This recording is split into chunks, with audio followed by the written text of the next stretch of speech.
Hello, everybody. Today is the 5th of June, and we're going to tell the pen story.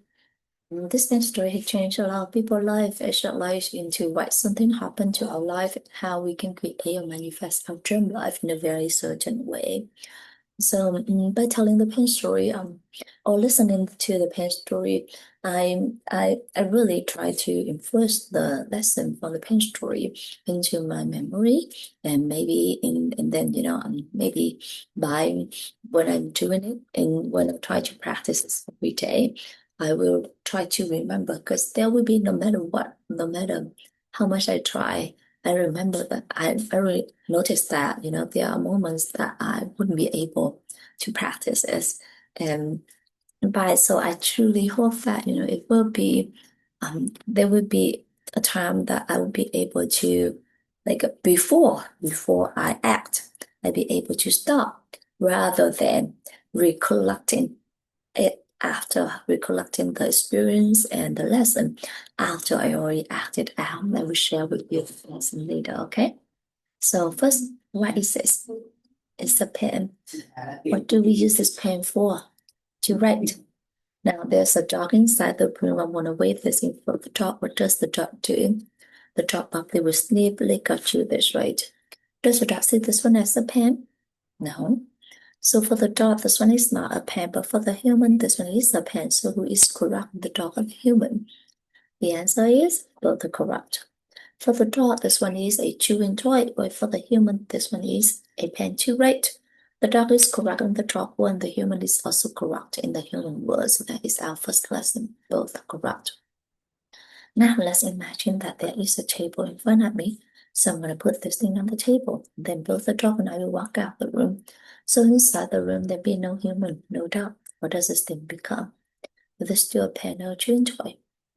Well, it becomes almost nothing, and the ancient wisdom called this one as the emptiness. The emptiness is actually a very magical definition. As we understand the emptiness, we'll be able to achieve anything in our life. Just like Ishu Makaroj applied the emptiness into his business and was able to build a business with a revenue of $250 million a year.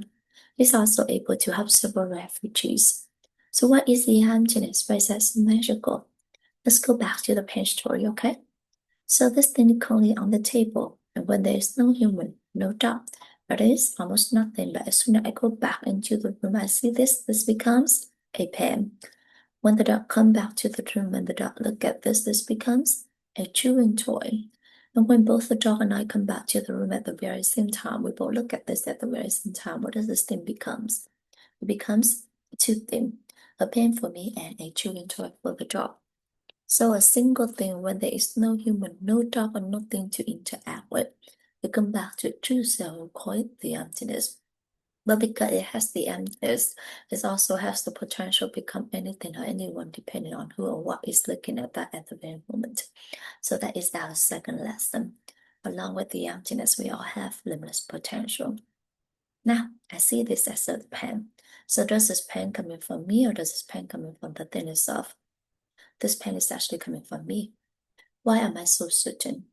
Because if this thing is the pen itself, then the dog or anything in this entire universe will have to see it for what it is, which is a pen. But does the dog see this one as a pen? No. So this pen is actually coming from me. This pen is actually coming from my mind. Everything is actually coming from our mind. So that is our third lesson. Everything is actually coming from our mind. Now, we all agree that this pen is coming from my mind, right? So I'm going to change my mind. I'm going to think this one become a diamond, okay? So please pray with me. Diamond, diamond, diamond. Open my eyes. It's still a pen. So what in my mind that forced me to see this as a pen but not a diamond?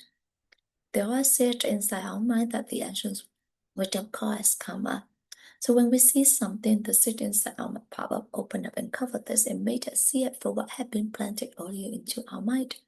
So who planted those seeds into our mind?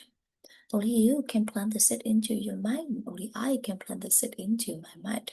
How can we do it?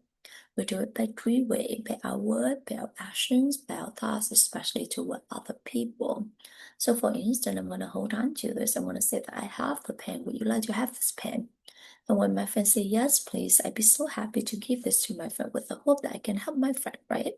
So when I give this to my friend, this palm will open up in both me and my friend will see it. And it start leaving mark in my mind. A couple days later, when I see this, I recognize this one as a pen, which meant that the seed of the pen has already been planted into my mind. And that pop up, opened up and covered this and made me see this as a pen. And this is how a pen become a pen or anything surround us become what and who they are to us. In the pen story, there are several meaningful lessons. Today we went over 4 different lessons. I'm going to go through the reverse order first, okay? So the fourth lesson is how to create or manifest our dream life. So first you have to know what you want in your life. The second, then you start planting those seeds using your word, your action, your thoughts to other people. So for instance, if you want to have happiness, then you're gonna plan the happiness set using your word, your action, your thought, helping other people to be happier.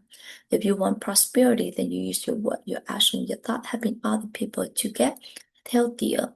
And if you if you want to have prosperity, then you use your word, your action, your thought, helping other people to get more prosperous. And whatever that you want, making sure that you use your word, your action, your thought to other people, helping them to achieve that. And that is the way you plant the seed into your mind. And you know what? With that, we learn a very important lesson is that, your current word, your current thought, your current action is what will dictate your future. So be very mindful of what you talk to other people, how you think about other people, and how you act toward other people.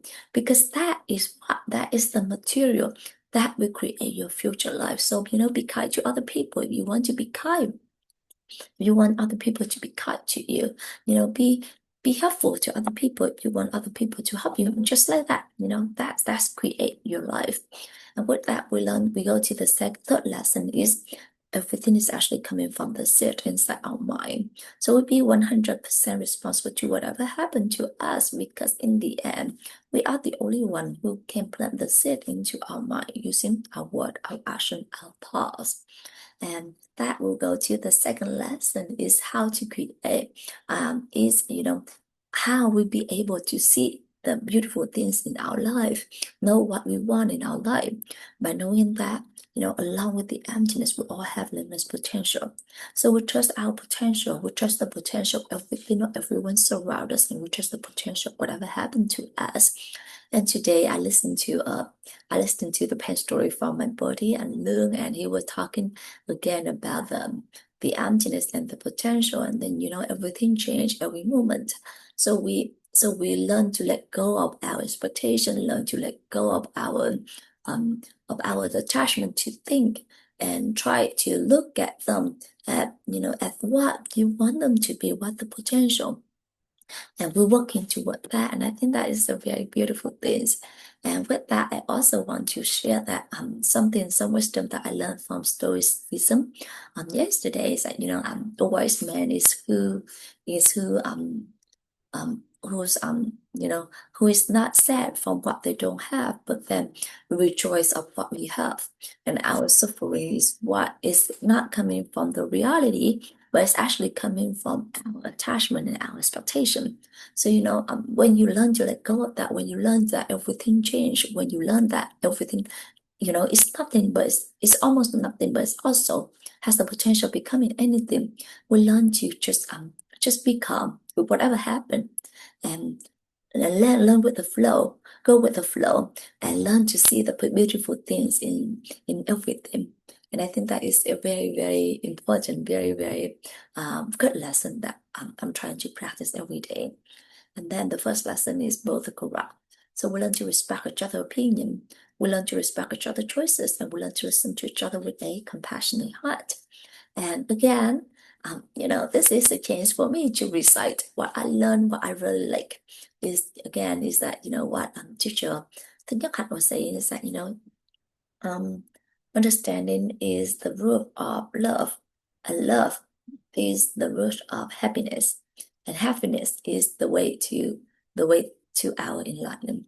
And I think that is something also very beautiful to understand and to remember as well. And the lesson that I would like to share with you all today is that yesterday I got so I've been trying to tell you that I've been trying to be very calm with my son and my daughter, and I think I'm doing it pretty well, and I'm pretty proud of myself.